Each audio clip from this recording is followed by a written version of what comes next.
mindset-nya bahwa kita cuma bisa fokus ke diri sendiri. Tadi ya, terkait tadi kalau masih serumah tadi, fokus ke diri sendiri. Kedua, libatkan Tuhan dalam proses healing gitu ya.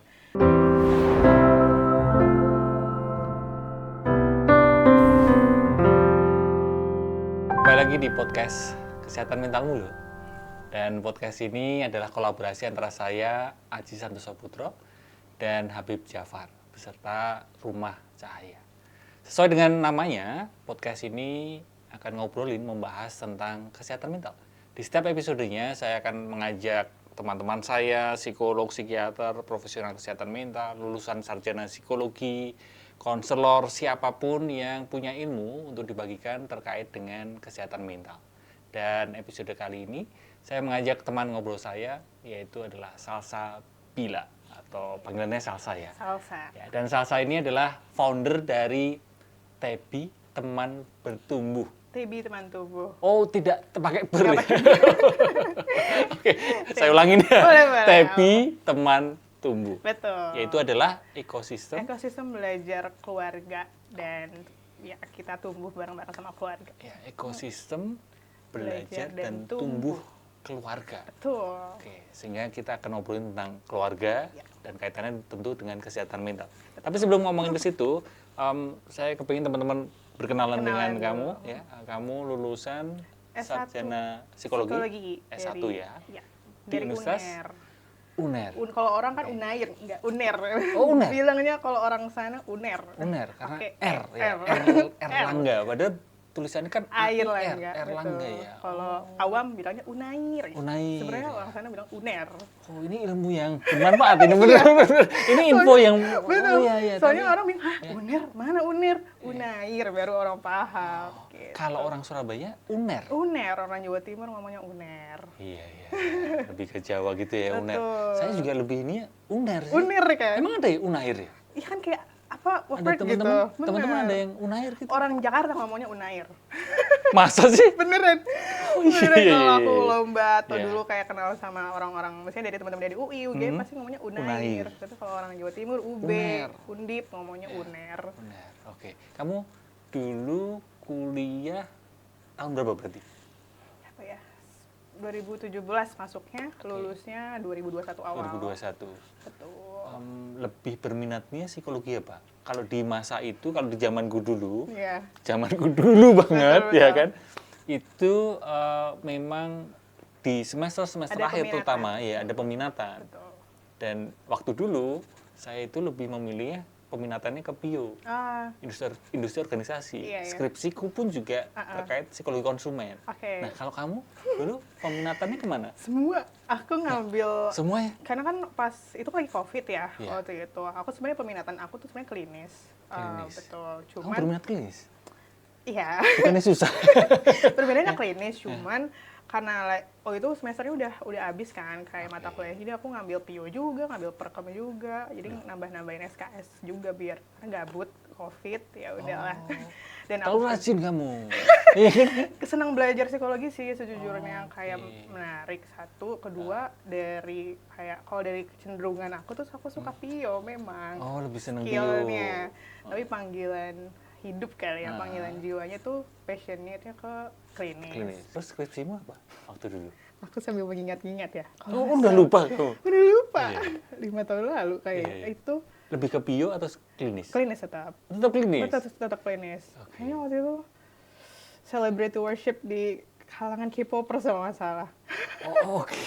Karena audiensnya banyak kan. Aku jadi ngambil data kuantinya cepat. Jadi kayak cepet aja gimana cara biar itu bisa satu tema yang sebenarnya bisa kita obrolin sendiri ya. Sendiri. Boleh. Karena kan ini kita ngomongin tentang kesehatan mental dan keluarga ya.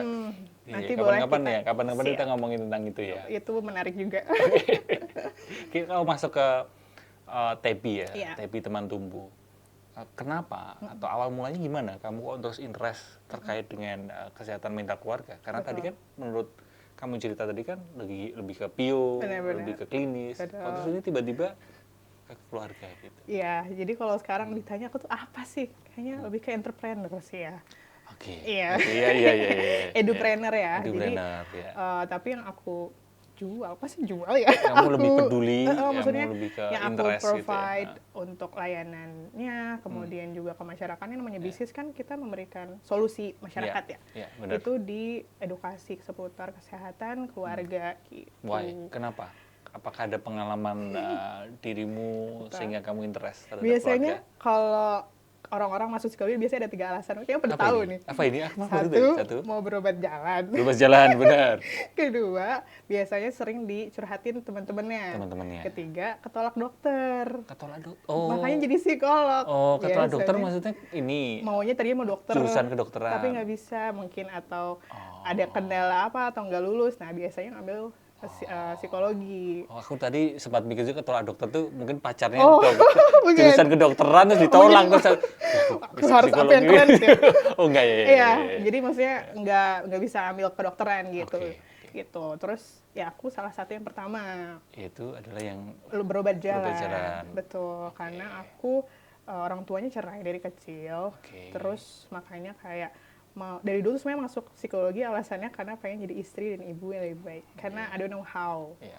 Gitu. Terus pas sempet aku juga depresi juga tuh pas SMA. Terus kemudian pas kuliah jadi belajar banyak kan. Oke. Tapi pas udah kerja, aku Lulus kuliah, ya, ya, lulus kamu kuliah, lulus aku jadi terapis anak. Oh, Aku sempat jadi terapis anak. Betul, jadi kamu. terapis perilaku. Terus jadi konselor juga di sekolah gitu. Terus aku juga dari dari kuliah tuh udah sering ngisi materi lah soal psikologi, edukasi soal psikologi. Jadi banyak yang suka email, chat, cerita lah tentang masalahnya. So aku ngerasa kayak masalah orang-orang tuh akarnya dari keluarga, sama kayak aku gitu. Sedangkan kalau aku ngambil profesi psikolog, aku ngerasa impact aku tuh one on one gitu. Dan aku lebih suka melihat sesuatu dari hal yang makro dan sistemik gitu ya. Jadi ya udahlah, kita bisnis aja. Dan pas aku kerja jadi terapis, aku ngerasa kayaknya memang menjadi CEO atau founder dari suatu bisnis dan emang memberikan layanan itu dua hal yang berbeda. Ya. Betul, untuk men-scale up kan bisnis dan memberikan layanan itu skill set yang beda. Jadi aku kayak gimana caranya impact aku bisa lebih besar sekali jalan, bahkan tanpa aku ada bahkan jadi passive impact kali ya, bukan passive income. Aku ngambil ya udah kita jadi entrepreneur aja deh, kayaknya lebih fulfilling untuk aku kayak gitu. Dan interestmu dengan keluarga, karena tadi kamu bilang bahwa Betul. Kenapa kamu menaruh perhatian ke kesehatan mental keluarga, karena kamu tadi bilang bahwa katanya banyak permasalahan di hidup ini akarnya adalah masalah keluarga ya. Benar. Iya sih ya. Mungkin masalahnya beda-beda, betul, macam-macam, tapi kalau ditelusuri ujung-ujungnya adalah masalah keluarga. Karena gitu ya. Gimana? Biasanya kalau misalnya klien aku dulu juga terapi anak gitu. Kalau misalnya anaknya ABK, tapi orang tuanya suportif, itu tuh cepet banget gitu developmentalnya. Tapi kalau anaknya misalnya sebenarnya awalnya normal, tapi jadi gangguan emosi gitu, gangguan perilaku, kadang ternyata keluarganya sedang kenapa-napa. Akhirnya orang tuanya butuh konseling. Gitu. Jadi sebenarnya butuh konseling dan terapi dua-duanya. Dua-duanya, ya, bukan hanya anaknya tapi orang tuanya juga. Dan kembali lagi itu adalah keluarga ya. Setelah dirunut ternyata akarnya adalah keluarga. Nah, salah satu pertanyaan yang sering kali ditanyakan ke aku juga adalah gini. Gimana kalau kita ini udah tahu, atau ini seseorang ini tanya kamu, nah aku udah tahu kalau keluargaku itu toksik lah, bisa dikatakan gitu. Iya. Tapi mau nggak mau, suka nggak suka, tetap masih harus tinggal serumah sama keluarga itu. Betul. Terus gimana menurutmu? Saranmu gimana? Ini juga sering banget ditanyain ke aku ya gitu. Tapi aku mungkin disclaimer dulu. Aku di sini pengen jadi teman untuk teman-teman semua gitu ya. Apa yang aku mungkin bahas, aku ceritakan bisa jadi kontekstual gitu ya, beda-beda. Dan di sini aku juga pengen berempati sama teman-teman karena setiap kondisi beda-beda. Jadi semua family itu punya historinya masing-masing, tapi mungkin ada prinsip-prinsip yang mungkin bisa, spirit yang bisa kita samakan lah gitu. Itu aku disclaimer dulu.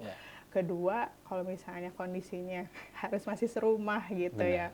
Aku kalau misalnya ngomongin soal keluarga gitu, ngadepin klien atau misalnya teman-teman yang emang juga cerita dan memiliki experience seperti ini, emang layernya tuh banyak gitu. Layernya banyak. Dan jujur aja kan kalau misalnya family itu bukan terkait diri kita sendiri ya. Bukan terkait diri kita sendiri. Misalnya Tapi, ya. kita terapi itu, terus orang tuanya masih kayak gitu, kita kena lagi, ya kan? Satu. Kedua, ekspektasi terhadap orang tua atau keluarga kan kita nggak bisa berbuat apapun kalau emang mereka tidak mau berubah. Ya. Betul, balik lagi makanya kadang emang mentok nih kalau misalnya kita cuma berfokus sama diri sendiri. Makanya kadang, ini juga karena berkolaborasi sama Habib Jafar ya, kita harus masukin juga aspek spiritual gitu, karena gak masuk akal kalau misalnya kita hanya fokus ke diri kita sendiri nih. Sedangkan ya kita berhadapan dengan orang-orang yang satu rumah, berpengaruh sama kita, memberikan luka sama kita nggak punya kuasa banyak nih sama orang gitu. Sedangkan yang bisa membolak-balikan hati Tuhan gitu ya. Gitu, yang pertama sih mindsetnya bahwa kita cuma bisa fokus ke diri sendiri. Tadi ya, terkait tadi kalau masih serumah tadi, fokus ke diri sendiri. Kedua, libatkan Tuhan dalam proses healing gitu ya. Karena balik lagi itu terkait orang lain itu berdampak sama kita. Nah, kalau kita nggak minta sama orang atau suatu energi yang bisa pengaruhi itu, kita akan capek gitu. Ekspektasinya akan terkuras terus karena kayak dia nggak berubah-berubah, dia belum tentu mau berobat juga gitu kan. Jadi ya kita harus memahami bahwa ada force yang lebih besar sebenarnya bisa mengubah kok gitu. Ketiga, kita selain manusia sosial punya psikologis, kita kan juga magnet ya. Kita kan punya vibrasi. Kita juga bisa mempengaruhi orang.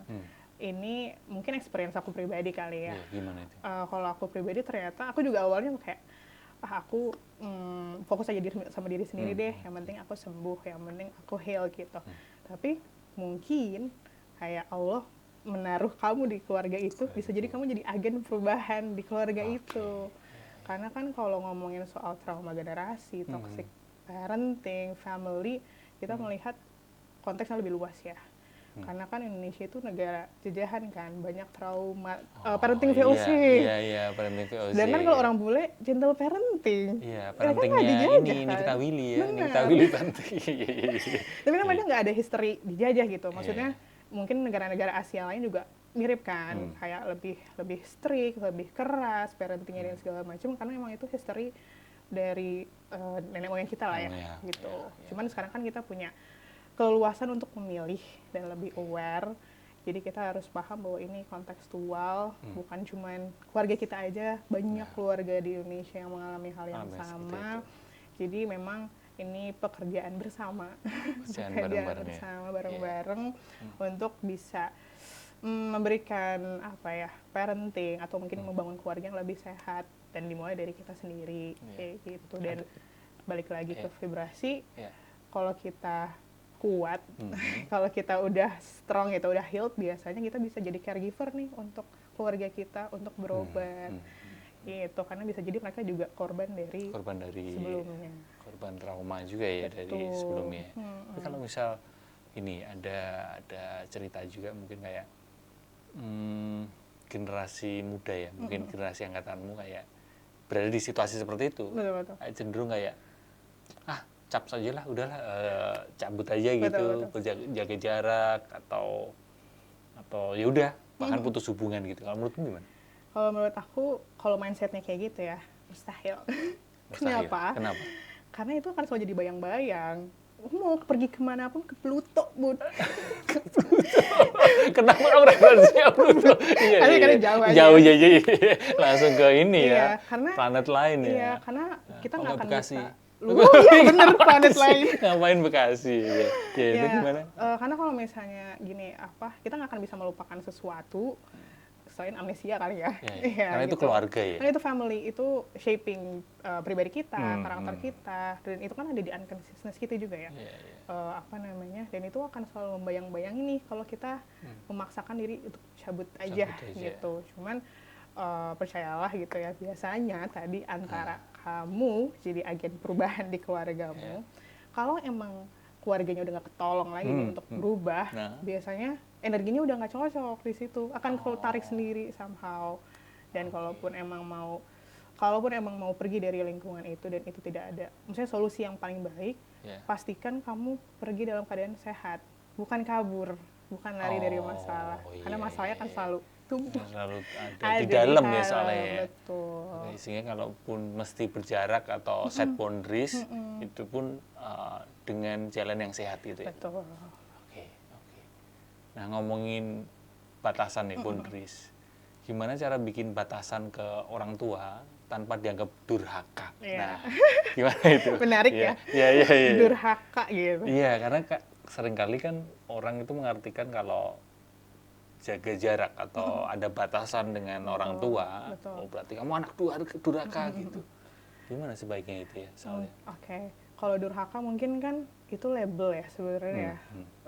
Bahkan di term psikologi apa durhaka? Iya, iya, iya. Durhaka tuh terms mungkin yang terkait dengan culture, moral, bukan agama juga gitu kan. Dan sedangkan nggak ada tolak ukur objektif yang bisa ngecap kamu durhaka. Iya. It's either orang tuanya atau dirinya sendiri mengecap dirinya durhaka kan. Iya, Ya. iya. Tapi kan kedua orang tua ataupun kita juga nggak bisa jadi nggak akan objektif Iya. untuk ngecap kita durhaka. Tidak ada ini pasti ya, Betul, apa, syarat atau kriteria pasti ya. Oke, gitu. Jadi kita harus paham realitasnya bahwa itu label yang apa ya, nggak bisa sembarangan orang berikan kepada seseorang yang lain gitu. Mungkin kebijaksanaannya cuma sama Tuhan gitu yang bisa anggap diri kita durhaka. Satu, kedua, nah kita balik lagi nggak bisa mengkontrol kan apapun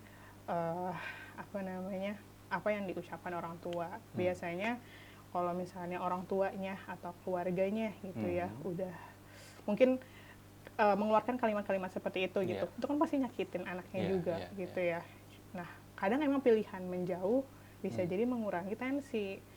Malah itu jadi pahala juga karena si orang tuanya tidak melakukan hal yang menyakiti dan kita tidak menyakiti juga. Kadang dengan adanya jarak tuh bisa jadi lebih sehat juga sebenarnya. Kita bisa tidak saling menyakiti ya jadinya ya. Kita lihat perspektif yang lain, boundaries mungkin kita tinggalnya tidak serumah lagi, usahakan tidak serumah. Tapi pasti ada waktunya sih kita akan keluar dari rumah orang tua kan ya. Satu, kedua mungkin tetap komunikasi dengan cara yang sehat, baik bagi diri kita sendiri maupun orang tua kita yang tanpa sadar menyakiti kita, kan dosa juga ya dia ya. Dia menyakiti diri sendiri juga sebenarnya. Jadi ya kita yang lebih aware, kita yang lebih paham, kita mungkin yang bisa atur kapan komunikasinya. Ya jangan pas lebaran doang sih. Ada yang gitu ya, cuma nggak pas lebaran doang. Pas lebaran doang sih, karena kan kita harus jadi tetap anak yang berbakti ya, gitu kan. Lawan dari durhaka tuh. Gitu. Cuman berikanlah batasan entah mungkin sebulan sekali atau seminggu sekali, sekuatnya kita, tapi tetap dijalani komunikasinya. Sama ya berikan apa yang kita bisa berikan yang sekiranya kita ikhlas gitu. Karena banyak yang memaksakan diri untuk memberikan, untuk ngasih, tapi dia juga nyakitin diri sendiri. Mungkin belum lapang nih hatinya, masih ada yang luka. Bisa jangan lupa konsultasikan kepada profesional gitu, karena luka itu kan udah dipupuk dari lama ya. Mungkin prosesnya juga untuk penyembuhan ini juga butuh waktu gitu. Sehingga set boundaries, batasan dari sisi anak, set boundaries ke orang tua itu nggak bisa terus langsung disimpulkan itu pasti durhaka kan? Betul, ya kan? pastilah. Karena banyak orang yang, kalau set boundaries dari anak, set boundaries ke orang tua seperti itu, wah pasti durhaka. Ya, belum tentu juga kan? Justru gitu. kalau itu sehat untuk kedua belah pihak itu kenapa enggak? Gitu. Gitu. Ada kalanya terlalu dekat itu malah benar, nggak sehat. betul. Gitu kan? Justru jarak kadang menciptakan rindu kan? Wes, iya. Ini jadi romantis zamannya. Benar. Justru tapi karena jauh, biasanya kita bisa ngelihat silver liningnya nih gitu kan. Kayak, oh ternyata dia melakukan hal yang baik. Justru yang kebaikan-kebaikan yang karena jarang ketemu lebih terlihat gitu. Dan di depan keluarga atau ketika bersama keluarga dengan orang tua, kenapa ya anak itu selalu merasa nggak cukup itu di depan keluarga, padahal dirinya udah berusaha gitu. Nah ini ada dua sisi nih, jadi kayak dari sisi anaknya dia udah berusaha mati-matian, tapi dirinya sendiri merasa nggak cukup, atau ada juga cerita yang orang tuanya ini yang selalu menganggap anaknya itu selalu nggak cukup baik gitu. Nah mungkin kalau dari mana dulu enaknya yang dibahas, yang dari orang tuanya dulu misalnya. Gimana itu? Sebenarnya nyambung sih. Oh nyambung? Karena gini kan personality atau persepsi diri seorang anak biasanya dibentuk dari cara dia tumbuh ya. Iya, benar. Biasanya dari kecil kenapa dia tidak merasa cukup ya karena orang tuanya tidak Orang pernah Iya, iya. tuanya tidak pernah memberikan Memberikan rasa validasi, cukup itu memberikan rasa ya. cukup itu kamu kurang lalala. Masalahnya memang manusia kayaknya ya emang lebih sering Merasa nggak komen cukup. merasa nggak cukup kalau kita berbuat salah. Tapi kalau yang benar, yang baik budaya Asia juga kali ya kurang diapresiasi Apresiasi, gitu, nggak ada, iya, iya. kan kita nggak ada culture bilang well done gitu. Bener ya. ada ya, nggak ada. gelit ya, nggak ada. Atau memuji Iya, gitu nggak ada kan? agak susah ya. Betul gitu. Tapi kalau misalnya kamu kurang ini, kamu harusnya. Nah harusnya itu sangat Iya, mengakar iya, ya. iya, iya. Harusnya gini, Iya harusnya gitu. harusnya. Tapi kalau misalnya udah ngelakuin hal yang benar, oh iya makasih. Iya, kayak semacam nilai ulangan aja lah, nilai tes Iya, gitu ya. betul. Kalau bagus, seringkali udah lebih aja, susah betul. untuk mengapresiasi, memuji. Tapi ketika hasilnya nilainya jelek, Ya, lebih enteng gitu betul. untuk ini ya. Harusnya untuk, kamu tuh gini iya, iya, gini iya, gitu. iya. Nah itu udah balik lagi itu dari pola parentingnya mungkin membentuk si anaknya itu tadi gitu kan. Nah, terus gimana Betul. ketika udah berada di situasi seperti Nah. itu, misalnya si Iya, orang betul. tuanya selalu merasa nggak cukup pada Betul. anaknya selalu merasa nggak cukup dengan Betul. dirinya gitu. Itu makanya kadang sekarang ada istilahnya namanya reparenting, Reparenting, mengasuh diri Gimana itu? sendiri. mengasuh Karena dirinya sendiri. biasanya kan kita ada sisi inner child ya, atau sisi anak dari diri kita yang mungkin dari pengasuhan orang tua tuh belum optimal. Nah, tugas kita sebagai manusia yang udah lebih dewasa, lebih mindful, lebih sadar, mungkin kita harus ngecek nih sisi inner child kita, sisi masa kecil kita yang mungkin harus dibasuh kasih sayang lagi, harus kita definisikan lagi apa sih tadi cukup gitu ya, apa sih kepercayaan diri gitu. Karena bisa jadi tolak ukur orang tua tidak realistis gitu. Banyak yang Contoh gimana bisa nggak realistis adalah sesimpel kayak cuman cuman nyalahin di saat emang salah, tapi kalau misalnya lagi bener nggak dilihat gitu kan. Itu kan sebenarnya nggak realistis ya, namanya manusia nggak mungkin salah terus, nggak mungkin bener terus gitu. nggak bisa sempurna gitu. Betul, dan kita harus cari titik keseimbangannya kan. Masalahnya memang mungkin kita tidak terbiasa untuk kita mungkin juga nggak kebiasa untuk memberikan saran konstruktif. Biasanya kita nyalahin, tidak. Kadang kan kritik juga bisa baik untuk orang tersebut ya. Nah, masalahnya mungkin kita tidak punya budaya mungkin komunikasi asertif untuk membantu seseorang memperbaiki diri tanpa merasa dikritik. Dan itu membangun, itu kan juga PR ya. Itu mungkin juga orang tua, kan kita nggak mungkin nyalahin anaknya doang atau memuji anaknya doang kan. Iya, Kita benar, harus benar. ngasih tahu yang bener juga gitu. Iya. Tapi caranya yang baik. Terus kedua, memuji juga, tapi juga jangan sampai over glorify si anak. Terlalu Memanjakan gitu kan, spoiling anaknya juga nanti. Dan dia nggak pernah merasa aku salah, itu juga nggak baik. Iya, nanti dewasanya juga terus malah jadi paling bener sendiri gitu. Betul, dan dia mungkin kalau namanya hidup nggak mungkin berhasil terus ya. Nah, ntar dia kalau menemukan kegagalan akan susah juga. Iya, contoh kegagalan itu kan kehilangan gitu kan, kehilangan Atau tumbler misalnya. Oh, iya, oke. Lanjut ya, itu rame itu seluruh netizen ya kan. Iya, oke. Betul. Iya. Jadi ya kita gimana caranya bisa ada di titik tengah. Kalau emang orang tua kita dulu belum melakukan itu, kita lakukanlah itu dengan sadar gitu ya. Balik lagi konseling gitu. Kedua, ya itu tadi sih kita jarang melakukan self talk kali ya. Self talk. Itu selalu membangun relasi sama orang. Kalau misalnya di psikologi mungkin interpersonal relationship ya. Keluar.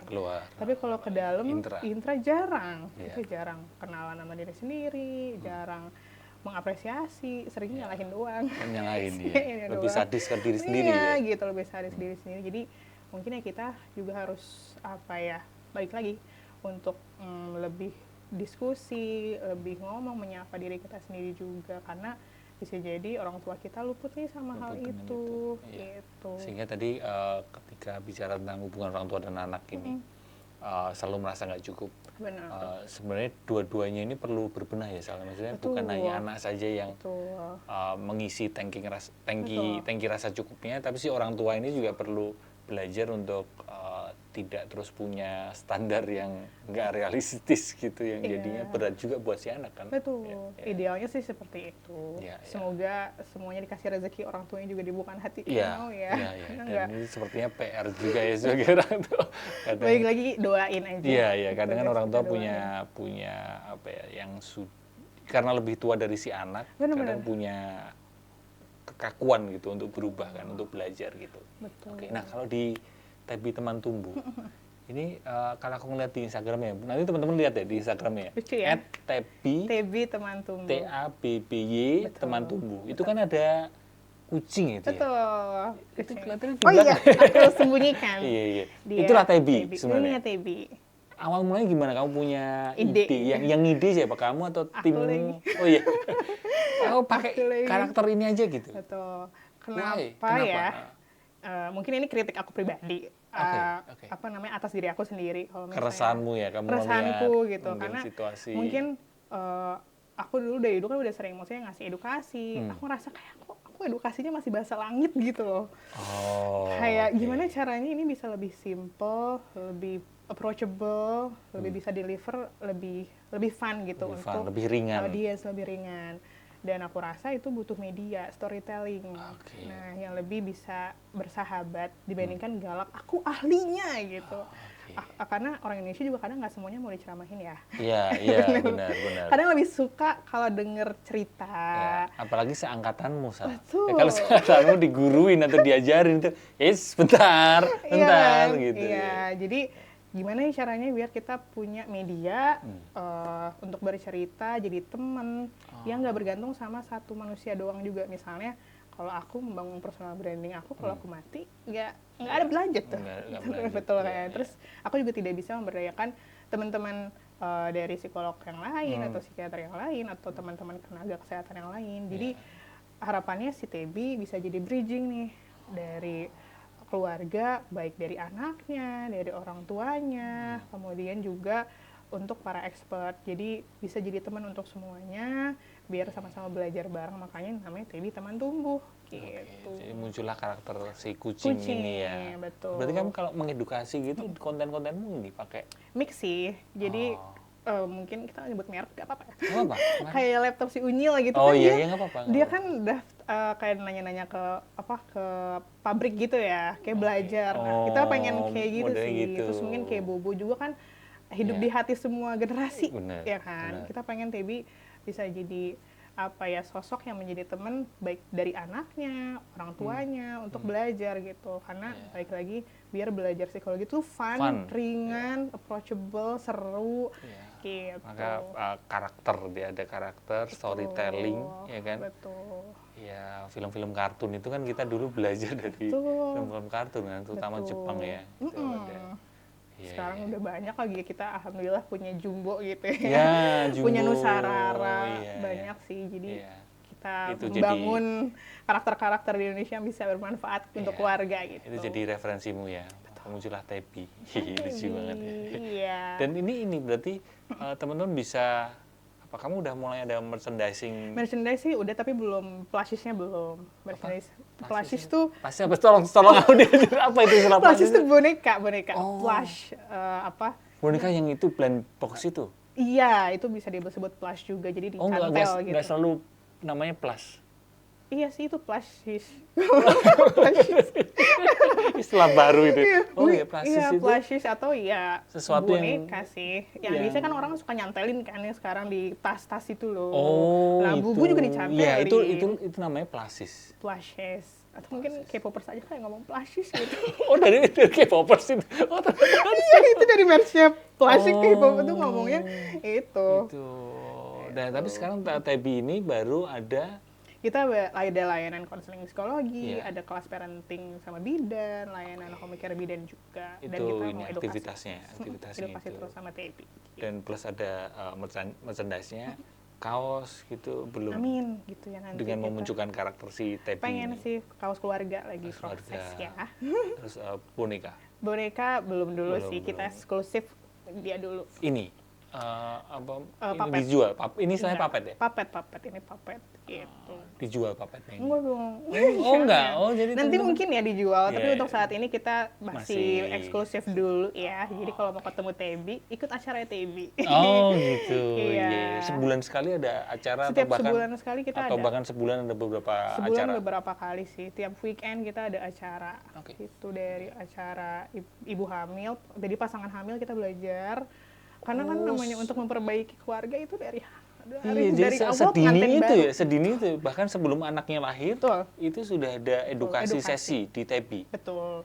Edukasi persiapan orang tua baru, cara merawat bayi, kesehatan mental orang tua juga. Kemudian nanti lanjut punya udah newborn, nanti sama bidan home care lagi. Anaknya gedean lagi sama psikolog TB lagi. Psikolog kayak pendidikan gitu. biasanya ya, atau psikolog perkembangan. sama anak, Psikolog gitu anak sih, ya. psikolog anak. Sama dewasa juga, kan orang tuanya juga mendidik Iya, anaknya. iya, iya. Betul. Oh sedini itu ya, bahkan sebelum lahir masih hamil atau bahkan sebelum hamil maksudnya baru nikah itu pun ada kelasnya. Betul. Ini sih aku tuh terinspirasi dari dosen aku dulu, Iya, gimana Bu Neni. Oke, dosen Iya, di Erlangga. UNER, iya, dosen perkembangan bilang kalau perkembangan anak itu bukan dimulai dari Anak lahir. lahir, tapi 90% itu dipengaruhi sejak fase kehamilan. Jadi pendidikan itu dimulai sejak Sejak kehamilan, situ. guys. Iya, Gitu. iya, Jadi benar, kita harus setuju sih. ya perbaiki, improve, belajar terus dari sedini mungkin. Iya. Gitu. Nah kembali ke keluarga, Oke. Sal ya. Gimana cara berhenti mewariskan trauma keluarga ke hubungan atau ke anak? Gimana cara menghentikan warisan itu? Oke, yang jelas sih namanya hidup itu adalah proses belajar. Iya. Kalau UN aja kita belajar 1 tahun sebelumnya. Harusnya sih punya anak, mendidik anak, belajar terus ya. Iya. Idealnya kayak gitu. Karena kan siapa sih yang udah sebelumnya punya anak, maksudnya pasti akan ada selalu orang yang menjadi pengalaman pertamanya punya Iya. anak gitu. Dan itulah makanya kita perlu harus terbuka sama ilmu baru, sama insight baru gitu ya, biar kita aware dulu. Karena kita nggak akan bisa aware kalau kita belum belajar kan. Iya, Kita nggak akan iya. bisa aware kalau kita nggak tahu. Jadi mulai dari edukasi, ketika udah teredukasi biasanya awareness-nya tumbuh Iya. akan kebutuhan. Oh ternyata aku butuh konseling. Iya. Ternyata proses konseling seperti ini. Karena banyak juga yang masih belum paham nih proses konseling kayak apa kan. Iya. Kayak ke psikolog cuman merasa 1-2 kali cukup. Iya, banyak seperti itu, Iya, berpikirnya betul. kayak sekali Ekspresi. 2 kali ya instan gitu. Iya, itu makanya di TB juga core-nya adalah edukasi biar kita bisa membangun ekspektasi dan kita juga bisa menyiapkan individu ketika ke ruangan konseling itu udah siap gitu. Jadi psikolog nggak perlu ngedukasi lagi nih. Edukasi lagi. Betul. Terus selain itu kan juga bisa membangun skill self help ya. Iya. Jadi kalau misalnya dia memberikan parenting, kemudian berhubungan sama suaminya, relasi orang tuanya juga, itu ya kita bisa bukan cuman konseling 1-2 jam nggak cukup gitu. Iya. Aspek keluarga itu banyak banget. Makanya kita harus terus aware sama Punya apa aja sih. keterampilan diri Betul, sendiri ya. kita harus belajar, aware, tahu kebutuhan kita, dan baik lagi kita harus proaktif nih, udah Proaktif belajar, tapi kita tidak mengaplikasikan, tapi kita tidak memperbaiki diri, mengobati apa yang sekiranya harus diobati. Banyak yang denial kan, kadang kayak udah lewat, udah masa lalu. Permasalahannya kadang kita tanpa sadar mewariskan yang tadi, ya gitu kan. Jadi kita harus belajar atau merusak pola yang lama nih, gitu. Dengan kita proaktif memperbaiki diri dulu tentu saja. Kemudian yang kedua kita belajar pola yang lebih sehat, yang lebih tepat untuk diri kita, untuk keluarga kita gitu. Makanya kalau di slogan kampanye TB itu kita pakai namanya dimulai dari kita untuk anak-anak kita. Dimulai dari kita untuk anak-anak kita. Betul. Bagus. Iya. Jadi kita jangan langsung ayah bunda yang langsung jam ke anak ya gitu. Iya. Kita mulai dari diri dulu. Biasanya gitu ya, kecenderungannya adalah ketika ada satu masalah, yang di itu anaknya gitu. Betul. Sekarang kan banyak banget ya maksudnya bisnis atau klinik tumbuh kembang anak segala macam concernnya fokusnya langsung ke anak. Tapi kalau di TB kita pengennya itu dimulai dari orang tuanya dulu. Ya, ilmu parenting itu sebenarnya yang belajar adalah Orang tuanya. Bener. gitu, bukan anaknya yang Bener. harus gini harus gitu. Betul. Jadi karena aku juga keresahan dia tuh jadi terapis ya. Waktu itu kayak ya ampun seminggu paling cuma ketemu 1-3 kali sejam. Terus orang tuanya mengekspektasikan perubahan pada anaknya. Gimana? Bisa. Cuma kayak mie instan. Makanya gitu loh. Iya. Jadi kayaknya ini bukan cuman pekerjaan sedikit gitu ya. Kita harus bikin sistem yang mungkin lebih holistik. Dan ini maraton kan, jangka Betul, panjang maraton kan. jangka panjang. Dan gimana caranya gak capek maratonnya itu kita harus dengan cara yang fun, dengan cara yang menarik, ringan kayak gitu. Jadi proses healing, proses belajar itu bisa dijalani dengan awareness, mindful juga, dan kita juga menganggap itu suatu hal yang bukan menyakitkan, karena proses healing juga kadang butuh nyaman lah ya. butuh kekuatan ya. Jadi kita gimana caranya bisa prosesnya itu bisa lebih nyaman, fun kayak gitu. Berarti kalau tadi cara berhenti menghentikan trauma supaya tidak diwariskan adalah tadi ya edukasi, terus kita perlu mengaplikasikannya proaktif, terus kita punya skill set lah, punya kemampuan atau keterampilan untuk diri kita sendiri, ya kan. Dan seperti yang sudah kamu sampaikan tadi, hanya saja gini, kalau memang itu sudah terjadi gimana? Maksudnya gini, misalnya ini ada orang tua lah ya, dia punya luka trauma yang membuat dia itu kemungkinan punya pola lama yang bertindak agresif. Betul. Skenario pertama adalah dia sadar hal itu, sehingga dia bisa menghentikan pola agresif itu, sehingga pola agresif itu tidak dia wujudkan dalam perilaku, maksudnya dia tidak ekspresikan ke pasangannya, jadi dia tidak bertindak agresif ke pasangannya dan tidak bertindak agresif berperilaku agresif ke anaknya. Oke, itu clear tadi ya dengan apa yang sudah kamu sampaikan. Tapi kalau yang kedua adalah alternatif kedua, ada kemungkinan itu sudah terjadi. Orang tua atau seseorang sudah bertindak agresif kepada pasangannya, sudah berperilaku agresif pada anaknya, terus dia sadar, waduh, aku sudah melakukan itu ke pasangan dan ke anakku. Apa yang perlu dia lakukan? Bagus nih kalau misalnya ada ya. Masalahnya kadang nggak sadar partnernya. Oh iya, jadi partnernya.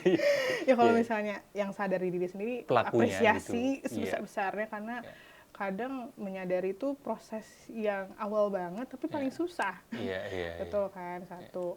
Kedua, ya pasti ini kan lukanya bukan cuma terkait diri dia sendiri, tapi juga terkait keluarganya, pasangannya, anaknya gitu. Jadi kadang balik lagi untuk menyehatkan keluarga itu bukan cuma tentang diri kita sendiri gitu ya. Yang harus konseling kadang sekeluarga yang harus dibantu, sekeluarga yang polanya harus berubah juga sekeluarga. Dan misalnya oke lah dia berubah si orang ini sendiri gitu, cuman ternyata si pasangannya udah terluka, gak mau memaafkan, pusing kan? Iya, makanya itu kan kayak benang kusut kan. Benang kusut gitu. Jadi sebenarnya emang apa ya, keluarga tuh kita selalu percaya bahwa kalau misalnya seberat apapun dunia ini gitu, tapi kalau misalnya keluarganya sehat, kuat, biasanya dia akan kuat juga.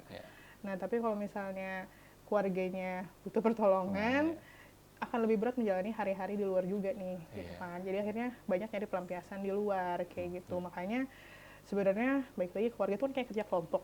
Kerja kelompok, kerja kelompok. Atau kayak gini, aku bayangin itu kayak mesin yang banyak gearnya gitu. Sehingga ketika salah satu gear ini kacau gitu ya, akan mengaruh ke semuanya. Balik lagi itu, makanya mungkin gunanya ayah dan bunda untuk saling aware, karena namanya memilih menikah kan bukan pekerjaan satu orang gitu ya. Kita harus bisa ada kompromi, kita harus ada kerja bareng, harus ada aware bareng. Kalau cuma dijalanin satu, fungsi keluarganya mungkin harus lebih dioptimalkan lagi untuk bisa kembali ke mindset bahwa ini pekerjaan bersama gitu. Terus kalau dia udah aware, balik lagi harus membawa semua keluarganya kalau bisa untuk mengakses layanan kesehatan mental gitu. Karena bisa jadi mungkin lukanya itu juga ada di anaknya, mungkin juga kan anak nggak masih bingung ya untuk mengekspresikannya seperti apa.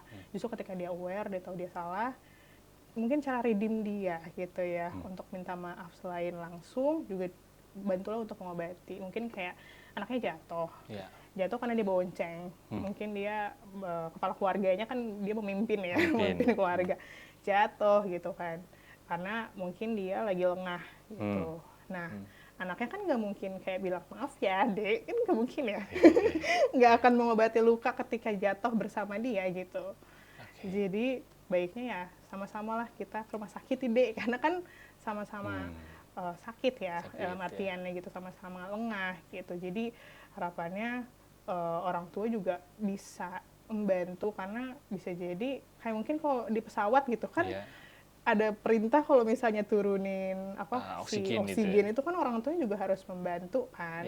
Tapi dianya kan, sendiri yang harus pakai duluan kan. Iya, jadi ini pekerjaan bersama, akan dampaknya terkait di mana keluarga itu tumbuh dan siapa yang terlibat, seperti itu sih. Dan meminta maaf ya tentu saja ya, kan sebagai pelaku ini udah ngelakuin itu, maka mungkin langkah paling awal mungkin minta maaf ya. Karena ketika apa yang kamu lakukan tadi benar juga, ketika ini si pelaku ini udah sadar lalu membawa orang yang dia sakiti untuk pulih bareng dia, berproses pulih bareng dia. Wah, itu Masya Allah iya banget. itu bener, itu anugerah sih. Iya itu perlu keberanian hati, keberanian, kebesaran hati yang luar biasa sekali dari si pelakunya itu kan. Betul. Karena seringkali kan denial ya, maksudnya karena aku yang ngelakuin gitu, aku yang nyakitin gitu. Kadang ada ego yang nggak mau gitu ya. Betul.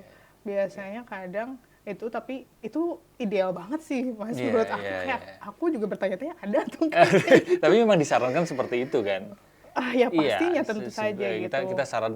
Kita kalau boleh saran ke si pelaku ini ya kamu mesti seperti itu. Betul, tapi at least kalaupun emang itu kan ideal banget, minimal yang agak realistis biasanya partnernya yang tersakiti yang akan membantu si pelaku. Tapi pelakunya kadang kan keras kepala ya, dia pasti kan. Tapi tadi sih kadang balik lagi kayak pelakunya keluarga udah tuh sadar kayak lah gitu keluarga kayak girer tadi kan, kayak yang saling berkaitan dan segala macam. Mungkin ya ketika mungkin istrinya atau suaminya membantu si pelaku itu mengakses layanan kesehatan mental, dia bisa tahu POV yang berbeda, cara yang berbeda, karena dia biasanya melakukan itu karena sebelumnya ada trauma juga. Ada ya, gitu. Dia pun korban juga. Betul, dia korban juga. Pelaku adalah sebelumnya korban juga. Betul, jadi balik lagi kayak di pesawat kita sembuhin diri dulu gitu ya. Dimulai dari kita lagi untuk anak-anak kita juga. Oke. Kalau ini menjelang akhir obrolan kita ya. Karena sebenarnya kalau ngomongin keluarga nggak ada habisnya dan ya ada juga yang gini Sal, bilang kalau kamu merasa bahwa kamu adalah orang yang orang yang sabar, orang yang bisa berbuat baik, kamu merasa bahwa aku ini adalah orang yang kesadarannya tinggi gitu. Cobalah kamu tinggal bersama keluargamu selama beberapa waktu. Maka kamu akan tahu bahwa ternyata kamu nggak sesabar itu. Tapi biasanya gini sih, kayak kita tuh lebih tersakiti sama orang terdekat, orang yang kita sayang, dan lebih tidak sabar dengan orang-orang itu gitu. Iya. Karena kita punya ekspektasi. Iya, punya ekspektasi tinggi banget sama mereka. Iya, dan ada ikatan emosional yang cukup lekat gitu kan. Betul, ya. Itu tugasnya kita kan untuk mengelola ekspektasi. Benar. Namanya manusia semua punya salah, bisa saling menyakiti juga. Yaitu gunanya saling terbuka dan bisa terbiasa minta maaf dengan ikhlas, karena banyak juga keluarga yang nggak biasa minta maaf lagi. Iya, benar. Iya, jadi bahkan itu memuji aja kadang agak susah ya. Betul. Lalu gimana kalau misal menjaga kesehatan mental keluarga itu dimulai dari mana? Gimana kita menjaga kesehatan mental keluarga? Balik lagi ke slogan TV ya, dimulai dari kita untuk anak-anak kita. Karena balik lagi ya, terlalu jauh kalau misalnya kita pengen anak kita sehat, sembuh, tumbuh menjadi anak yang hebat, tapi nggak sadar cara kita salah. Iya kan? Anaknya ntar jadi pressure. Gitu. Banyak banget yang anak-anak yang tumbuh besar tahu sih orang tuanya tuh berekspektasi baik sama dia, maksudnya baik, tapi kok caranya menyakitkan ya. Orang tuanya ada blind spotnya nih, gitu kan. Jadi cobalah kita lebih aware sama diri sendiri, gitu ya. Kita terus belajar, terus juga tanya sama anaknya, Tanya gitu. ke anaknya. Kadang ya walaupun kita mikir kayak anak kecil ngerti apa sih, sebenarnya bisa gitu. Maafin mama ya kalau misalnya mama kurang, bunda kurang, atau misalnya kamu ada kesel nggak sama bunda, kesel nggak sama ayah, kita jarang lagi nanya kayak gitu kan. Iya, Aku iya. nggak pernah lagi orang tua kayak gitu. Karena ada ego orang tua. Betul. Ego orang tua itu salah satu ekspresinya adalah aku nggak mungkin nyakitin hati anakku, ya kan? Padahal Belum tentu. belum tentu, padahal Betul. bisa terjadi, sangat bisa terjadi orang tua menyakiti hati anaknya. Gitu. Terus kayak maksudnya kenapa sih kita harus membesarkan ego kita tuh? Kenapa Iya, gitu? iya, Kayak sama anak sendiri, Iya. sama pasangan sendiri, kayak itu kan justru keluarga itu dimana udah kita harus selfless ya, Iya. menurunkan ego kita untuk bisa kompromi, untuk bisa adaptasi, untuk bisa toleransi. Jadi kayak ego-ego tadi nggak, maksudnya untuk apa gitu di keluarga. Kalau misalnya untuk berkompetisi oke. Untuk bisa apa ya, tampil atau berkomunitas oke lah. Tapi kalau misalnya di keluarga Olahraga ya sebenarnya nggak ada kenapa sih poinnya ya. nggak ada poinnya gitu. Jadi ya cobalah kita yang tadi ego-ego tadi, merasa paling benar, merasa paling sempurna, bisa jadi itu cuma pemikiran kita aja gitu. Justru ketika kita lebih open sama anak-anak kita, sama pasangan kita, malah bisa saling menghargai karena Iya. saling tahu, oh orang tua aku berusaha kok, mungkin caranya salah, ya makanya butuh komunikasi, Iya. saling minta maaf, saling belajar terus. Saling belajar ya. Gitu. Itu ini ya awal untuk menjaga kesehatan mental keluarga ya. Ya, Langsung galau. iya, iya. karena dalam keluarga itu relasi kan memang kompleks seperti kamu Betul. tadi bilang ya, dan memang ketika kita bicara tentang kesehatan mental keluarga, berarti yang perlu dituju pertama yang jadi sasaran justru orang tuanya ya. Pasti, karena yang paling punya kuasa, kecuali anaknya udah dewasa ya, Iya, iya. ya itu pasti orang tua gitu kan, dia yang punya power. Banyak gini sih, kayak yang cerita sama aku, misalnya audiens gitu kan, dia pengen ke psikolog, dia tahu dirinya sakit gitu. Ini anaknya ya? SMP, SMA, Iya, iya. tapi orang tuanya nggak support, dan dia belum punya kemandirian finansial. Iya. Jadi akhirnya aku sarannya adalah, oke, kamu harus jadi orang sukses secepat mungkin, minimal bisa menghasilkan uang, terus akses psikolog, Psikolog. akses Kesehatan psikiater mental, layanan secepat kesehatan mungkin. mental ya. Udah nggak usah mikirin mau sukses jadi apa, pilot, dokter, nggak usah. Pokoknya yang penting cuma punya duit cepet, akses layanan kesehatan mental gitu. Karena kalau misalnya kondisinya orang tuanya yang saat ini punya power, tidak support, ya kita harus nolong diri sendiri dulu ya. Gitu. Balik lagi dimulai dari kita dulu. Itu Iya. paling sederhana sih, walaupun tidak sederhana, Iya, walaupun iya, tidak ini mudah. kenyataan tidak mudah, Betul. kenyataan pahit yang perlu disadarin orang tua, perlu diterima orang tua kan. Betul. Karena kan gimana pun juga lebih banyak pengaruhnya dari orang tua ke anak dibandingkan sebaliknya gitu. Maksudnya orang Justru kalau tua, anak mempengaruhi orang tua ini agak lebih enak karena balik lagi orang tua punya kuasa kan. iya, iya, iya. kan? Dan hasil anak itu kan hasil dari orang tuanya. Itu cermin gitu, buat orang tua itu cermin bahwa ini anakku kayak gini, itu adalah Betul. cerminanku. Betul. Gitu. Dibandingkan sebaliknya, maksudnya apakah orang tua itu hasil cerminan anak?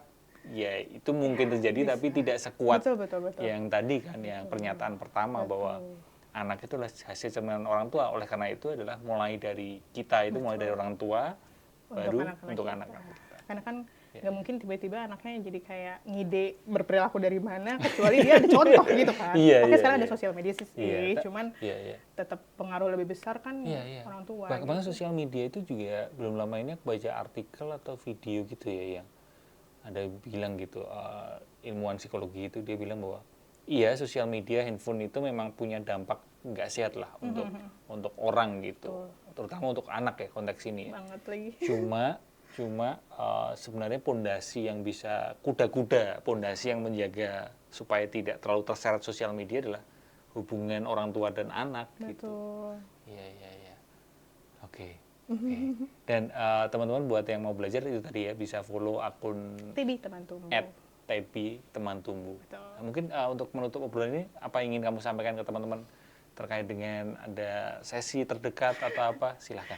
Oke, kalau mungkin sesi terdekat di Desember ini, tanggal 28 Desember, ada TB Holiday Experience. TB Holiday Experience. Apa itu? Jadi di sini anaknya belajar sama psikolog anak main, tapi bukan belajar anaknya doang, orang tuanya diajarin sama psikolog anak untuk bermain yang benar. Ya bener sih, cuman maksudnya dipandu lah sama psikolog anak, manfaatnya apa dijelasin, terus kemudian nanti orang tua juga bakal belajar sama psikolog anak terkait isu-isu parenting lah terkini, dan anaknya bisa liburan bareng. 28 Desember kan udah liburan sekolah, bisa berenang, bisa membatik, ada banyak bazar juga, itu di Bogor, karena kita biasanya di Bogor. Di Bogor ya? Dan apakah di bulan Januari sebulan sekali ada acara-acara serupa? Kalau holiday experience spesial ya, tapi kalau akhir tahun mungkin liburan aja, setiap berarti 1 semester ya. Ya, karena ini kan belum tahu ya tayangnya kapan ya? Iya keburu. lagi. Iya, tapi nggak apa-apa. Tapi kalau untuk misal tiap bulannya yang rutin apa? Oh, tiap bulan kita ada kelas parenting dari kehamilan, persiapan kehamilan. Bidan itu ya? Betul, dari bidan. Kemudian juga ada kuliah WhatsApp, ada webinar terkait parenting juga, kayak gitu. Terus ya pantengin aja Instagramnya Tebi. Iya, jadwal info jadwal di situ semuanya, edukasi semuanya di situ, gitu sih. Baik, terima kasih Salsa. Obrolannya dan Tebinya mungkin bisa ikut menyapa teman-teman semuanya. Suaranya bukan suara aku lagi. Oh, biasanya ada itu ya. Oh iya. Aku bawa aja. Tapi mungkin dari pesan Tebi untuk semuanya dimulai dari kita untuk anak-anak kita. Oke, terima kasih Salsa. Terima kasih juga buat teman-teman udah nonton dari awal sampai akhir. Semoga obrolan saya dengan Salsa bisa membantu menyatakan mental, terutama menyatakan mental keluarga. Sampai ketemu di episode selanjutnya. Dah. Bye. Dah.